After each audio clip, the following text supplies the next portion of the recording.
I want to welcome everyone to the joint veterans endorsements for Veterans of Politics International, Nevada Democrat Veterans and Military Families Caucus, Nevada Veterans Association, and Armed Forces. Excuse me, Chamber Pack.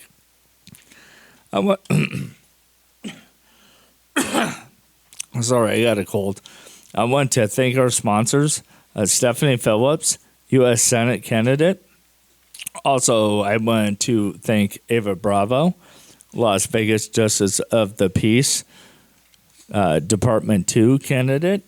And I also want to thank Carl Cantiara, Clark County School Board trustee. And I do apologize for having a cold and cough, but I really want to give a special thanks to our sponsors. So, to the candidates, I just want to explain exactly how this endorsement process works. And this guy's one candidate, and thank you for showing up. Greatly appreciated.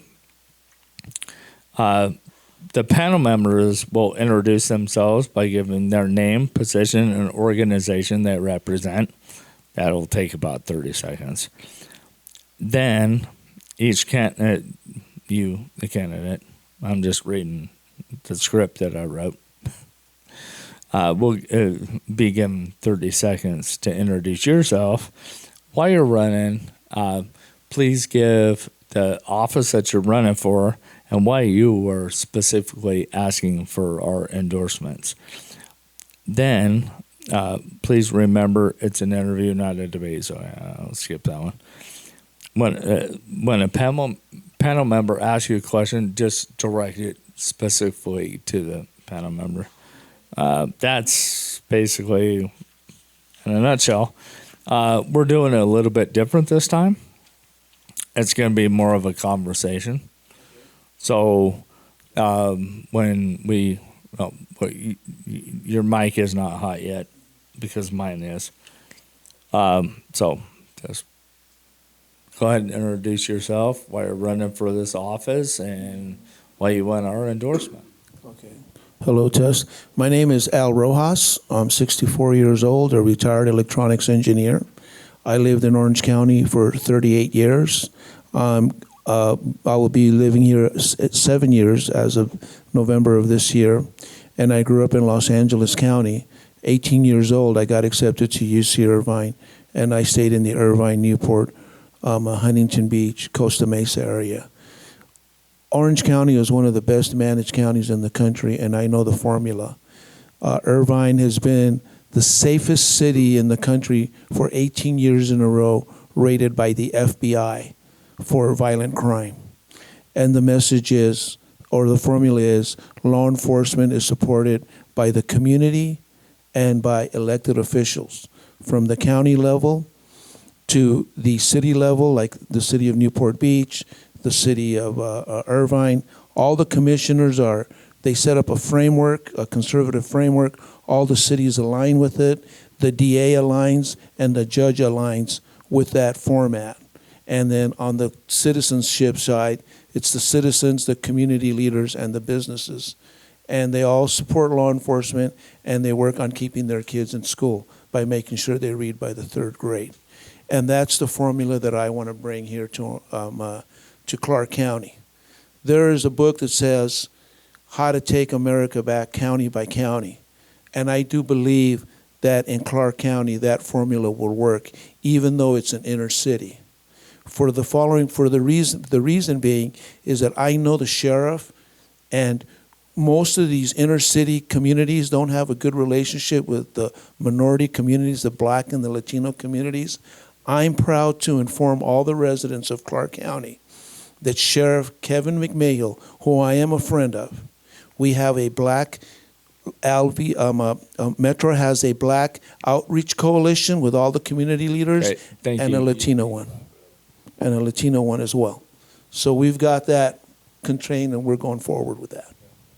I have a question I want to ask him already. It's not my usual. Yes, sir. Well, I got it. Kenneth Wegner. I'm retired Army, and my son's disabled combat veteran also. Rocco Lacey, Senior Officer, Armed Forces Chamber of Commerce, Marine Corps veteran, and Vice President of National Montford Point Marine Association. Hey, welcome. Good evening. Mikey Kelly, Chair of the Nevada Democratic Veterans and Military Families Caucus. I'm an Army veteran. No, okay. Can I ask my question now? Yes, sir. I've been talking to this gentleman right next to me about schools and all that. Sorry. We're an engineer. We came from the same area. I mean, much later. I ended up going into the Army, and I was also stationed at Los Alamitos. Okay. And the airfield at Orange County Fairgrounds. Obviously, you're familiar with that area. Yes, And sir. this is going to be. I'll try to make this a short question. The Los Alamitos, I was with where the 5th Special Forces 29th Group was out of. And then we have the best way to say it. In the area where we were just talking about, there's a lot of vacant land over there. We need a trade school over in that area all the way up there. There's several schools there. There's where they have the special school. Is there any way you guys can combine that area and come up with some school money and engineering? And do you have a program where you can help his area get private schooling? I know it sounds far-fetched, but he was just talking about, we don't have shipbuilding, and we could start, and when I went to school, I don't want to say a ghetto school, but I went to a ghetto school. We used to have welding, and we had Duke Timber, and we had, and you know the area. We had everything. We had Boeing. We had Hughes Aircraft. We had everything, and it's all gone now. Mm-hmm. It's nothing. We could do that here in Nevada. We could start everything from, and it was in the 7th, the 8th grade. Why can't we start that in Nevada? We could make Nevada where our kids who are nothing, we don't have to go to college. We can do, you know the people. I mean, from Orange County, we could do that here. I mean, why don't you become a somebody? And I mean, I don't mean like you're not a somebody now, but. How many minutes does he have to answer? 10 minutes. We got all night. I mean, I'll lock that door and not let anybody. I mean. This guy is a go-getter. I can tell you right now. I can already tell he's got plans. He knows the empty. I won't let him out of the building either. Call it kidnapping. I don't care. I mean, you two together. But you understand the question. You're an engineer. I could tell he wants to do something. Sorry to. Okay. Can I answer now? Okay. So you're asking, the question is, how can I get somebody from Orange County to help us build a school here where people can learn a trade? Is that your question? Started from the 8th grade on. Okay, did I not be very clear on the rules here? This isn't a debate. It's not the talk show or the podcast. It is you ask a question, he answers it. Okay, so just go ahead and sum it up as much as you can. Okay, and then we'll call it good. Okay, so and then we'll move on to the next person. So the way I understand the question is that we want to start building trade schools, and how can we get Orange County to support building, or just anybody? Right. Okay. So the thing is that when we grew up, I went to LA City School, we had like drafting and auto repair and all these other things. And the problem here is that, the biggest problem we have in the state of Nevada is that the money is funded by the legislature to the schools, but they can't tell the schools how to spend the money. So the money gets misallocated without the intentions of the legislature are never fulfilled. Okay, so the thing is that, like the last time, I was just speaking with Senator Carrie Buck. She's on the Education Committee, and she confirmed. I was there when the money was allocated, and they said we can't tell them how to spend it. So we'd have to get industry. One of the things that we can do, 35% of Republicans support unions.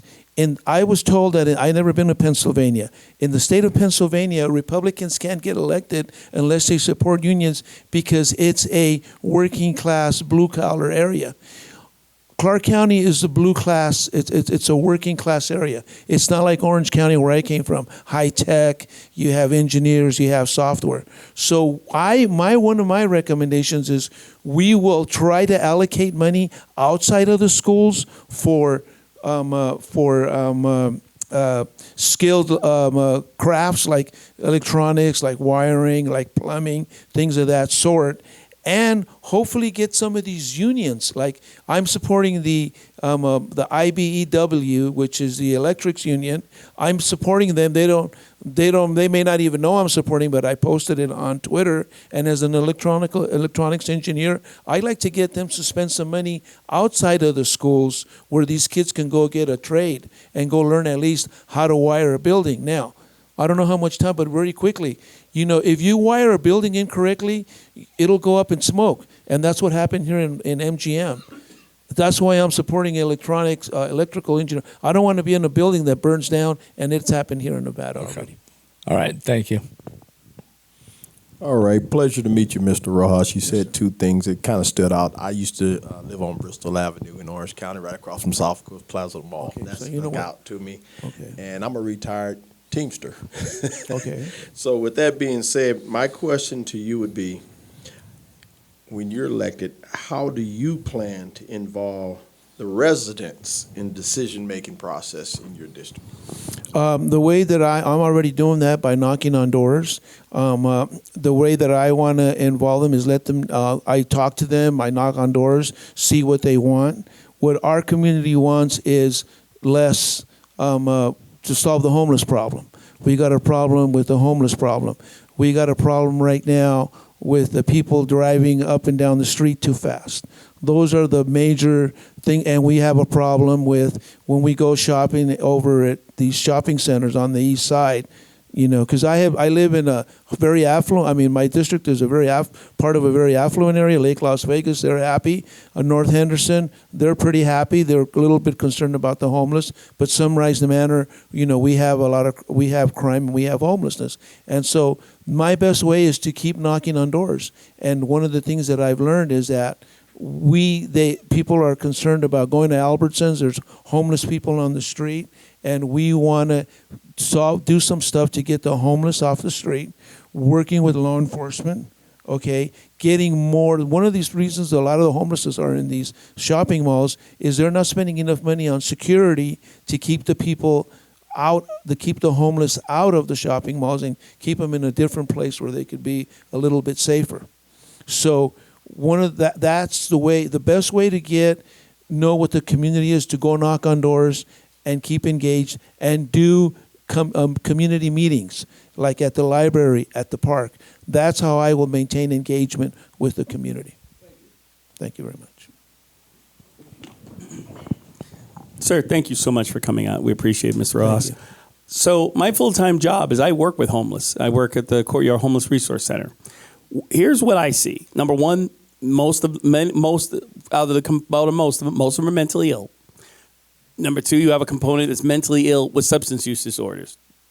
Number three, you have people that are mentally ill with substance use disorders and are convicted felons. Then you have a component where there's mentally ill with a substance use disorder, a convicted felon, and sex offenders. And then you have families. My question is, what are you going to do now? What are your solutions to dealing with the homeless problem?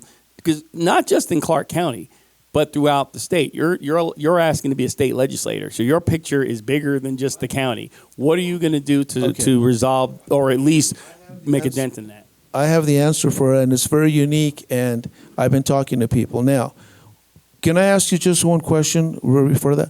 What percentage of the homeless people that are homeless have mental disorders and drug problems, in your opinion? Because that they're different percentages. Most of them. Most of what I see, they are all they all have one of those components added to it. What I'm hearing is that we have more per capita. The homeless rate here in Clark County is higher than Oakland And in San Francisco, most people don't know that. You may know that, but most people don't. What I'm hearing is that for homeless people, some of it has to do with the fact that they lost their job, or they're women, they're abused by their husbands, and then maybe about 15 or 20% of them, of all the homeless people, they're the ones that have the mental and the drug problems. So we definitely have to have some kind of a rehab program. But the most important thing that I'm hearing, the biggest component is homelessness, is that the rents are too high, that people can't find a place to live. So I came from Orange County, California. I know I said that. If they would have told me, listen, you have to pay a $1,500 out-of-state fee, just like people have to pay. Like if you want to go to the University of Hawaii, you got to pay an out-of-state fee. You can't just go over there and pay tuition. We have a lot of people coming from California, and they have a lot of money. If they would have told me you have to spend $1,500 so we can build housing problem, because every time 6 people come over here and they buy a house, or 4 or 5 people, and guess what? You create one homeless person because they can't pay the rent that you're paying, that because you've raised the value of the rental value of a property. I would have easily spent the $1,500s if they would have proven to me that I'm causing a problem by coming here. And if I would have spent those $1,500, I probably wouldn't be here. I'd probably be out there trying to make money and live in and enjoy America and enjoy a safe community. But since I care about my country and I care about my community, I got involved. I'm going to be spending about $15,000 to $20,000 just because I want to live here and I want to live in a safe community. So I think I'm talking to a lot of realtors, and I thought they'd be against it. They think it's a good idea, and it's really the hedge fund companies that are buying a bunch of real estate, and they're driving prices up. And the first thing that I'm going to do is make a law, and the real estate people are supporting me on that if you're a hedge fund company, you can only buy so much property. The second thing is that if the county, the BLM should allocate land, and with that money, we'll start mental programs and get these people the services that they need to get back in a place to stay and get back in the game. Well, with that, we're going to conclude our endorsement interview for Assembly District 12.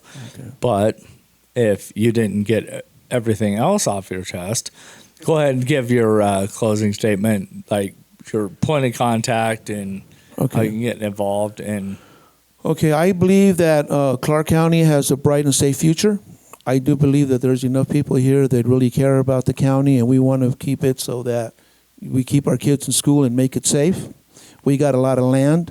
We got a lot of people that are buying, that are investing, that we can solve. There's money coming in to solve these problems if it's properly well managed. And you can always contact me on my website, alrojasfornevada.com. My telephone number is there. My email number is there. And I'm going to tell you guys something. I came from one of the best managed counties in the country. I'm getting involved. I'm investing. I'm spending money in Clark County because I believe that Clark County is a great place and it's got a bright future. Otherwise, I wouldn't even be wasting my time here. That's what I got to say. Thank you. All right. Thank you. That concludes our endorsement interview for Nevada State Assembly District number 12. Thank you, sir.